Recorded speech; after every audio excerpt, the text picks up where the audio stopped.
Enolate ion जो है it is the derivative of aldehyde and ketone which is produced after the donation of a hydrogen from the alpha carbon. Enolate जो ion है वो कैसे बनता है and where it is used, let's see that enolate ion, enolate ion. Enolate ion is the one of the derivative of carbonyl compound aldehyde and ketones. So अगर हम enolate ion का structure देखें, it is just like a C, जो carbonyl carbon है वो तो ऐसा ही रहेगा, and we are having the adjacent जो carbon है उस कार्बन के ऊपर एक नेगेटिव चार्ज होता है, because this carbon will take the electron from the hydrogen। यहाँ पे जो एक और हाइड्रोजन अगर यहाँ पे था उससे इसने क्या ले लिया है, take the electron and now it attain a negative charge on it। इस हाइड्रोजन वो इससे भी ले सकता था, इससे भी ले सकता था, मीन जिससे भी ले लिया है, now it will having one extra electron है इसके ऊपर, नेगेटिव चार्ज आ गया है। इसका हमारे पास रेजोनेंट स्ट्रक्चर अवेलेबल है, the resonant structure is available for it. तो रेजोनेंस के लिए हम ये वाला साइन बना लेंगे, ये रेजोनेंस साइन है। What is the resonant structure for it, यहाँ पे हमने इसके ऊपर नेगेटिव चार्ज दिया हुआ है, बिकॉज इसने क्या किया है, इस हाइड्रोजन से इलेक्ट्रॉन ले लिया है और लेने के बाद ये हाइड्रोजन जो है वो पॉजिटिव हो गया है और कार्बन नेगेटिव है। एंड नाउ हम इसका अगर एक और स्ट्रक्चर बनाते हैं, दैट इज अगर हम इसका एक और स्ट्रक्चर बनाएं यहाँ पे, तो इस कार्बन के ऊपर जो है वो नेगेटिव चार्ज है एंड इट विल शिफ्ट। ये जो चार्ज है ना, ये जो कार्बोनिल ऑक्सीजन है यहाँ पे पार्शियल नेगेटिव चार्ज आ जाएगा and this carbon will attain the partial positive charge, जिसे कौन जस्टिफाई कर देगा, ये साथ वाला नेगेटिव चार्ज। तो इसका जो रेजोनेंट स्ट्रक्चर है वो कैसा हो जाएगा, this charge will move from here, कहाँ चला जाएगा, ये इसे दे देगा इस तरह से, तो ये चार्ज यहाँ से पॉजिटिव तो रिमूव ही हो जाएगा। एंड व्हाट टाइप ऑफ हमारा यहाँ पे स्ट्रक्चर कैसा हो जाएगा, this is we are having oxygen के ऊपर अभी नेगेटिव चार्ज चला गया है, यहाँ पे ऑक्सीजन के पास पहले भी लोन पेयर अवेलेबल थे, अभी इसके पास एक्स्ट्रा इलेक्ट्रॉन आ गए हैं एंड नाउ दिस चार्ज यहाँ पे क्या है, डबल बॉन्ड बन गया है। एंड ये अगर कीटोन होता या एल्डिहाइड, मैंने वो साइड इस तरह से छोड़ दी है।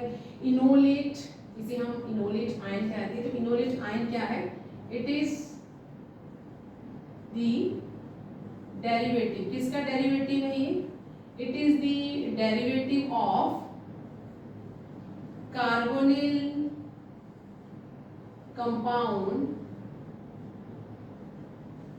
विद एल्डिहाइड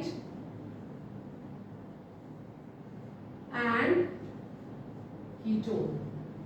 आप विज की जगह पे नेमली भी लिख सकते हैं, मतलब एल्डिहाइड और कीटोन का ये जो स्ट्रक्चर बनता है, इससे जो हमारा अल्फा हाइड्रोजन है, ये कौन सा हाइड्रोजन है हमारे पास, this is a alpha hydrogen. ये सारे क्या है, these are the alpha hydrogen.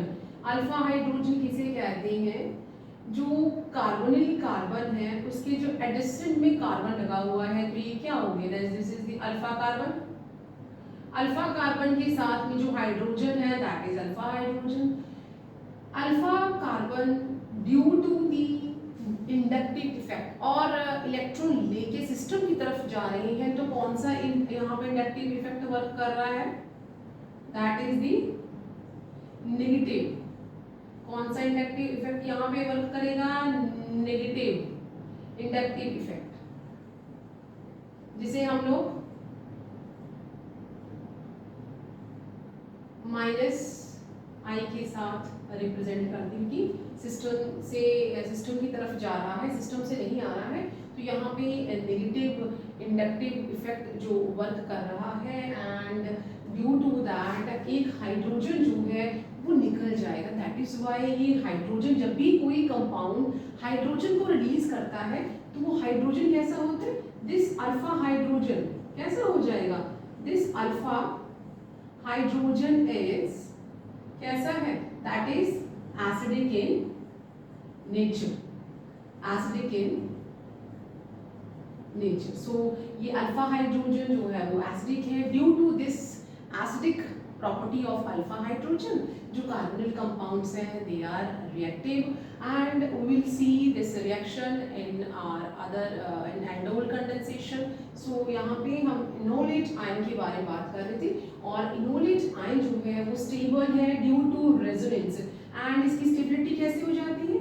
So enolate ion जो है, enolate ion is stable due to the resonance structure, resonant